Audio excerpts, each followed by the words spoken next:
Dans la nuit du 31 décembre 2019 au 1er janvier 2020, elles sont nombreuses les personnes qui se sont rendues dans des églises pour passer ce moment dans la prière et la louange. Dans ma vie, Dieu est la priorité.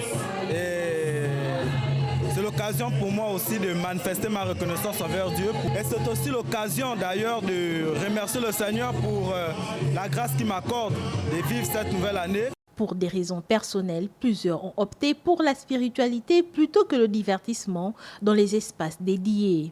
Et je me suis dit après, bon, pourquoi ne pas arriver à ce lieu où je peux recevoir la restauration, la sanctification et beaucoup d'autres choses qui pourraient m'aider spirituellement que de me retrouver dans une boîte de nuit. Marquer le passage d'une année à une autre par la célébration chrétienne aurait une portée bienfaisante pour le salut des âmes.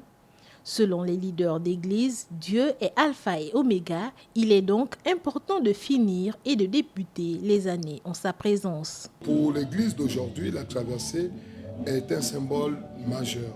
Alors lorsque nous traversons, nous voulons ici symboliser simplement le passage d'une saison à une nouvelle saison. Et avec Dieu, la Bible nous dit que nous partons de gloire en gloire. Exactement comme celle d'Israël qui est partie d'Égypte où ils étaient comme esclaves pour un peu plus libres en allant vers Canaan. Et ils ont évidemment traversé la mer Rouge. Voilà un peu d'où nous tirons la symbolique de la traversée. Célébrer la Saint-Sylvestre dans un lieu de culte est l'option fort appréciée des chrétiens qui portent la parole biblique avant les divertissements passagers du monde des mortels.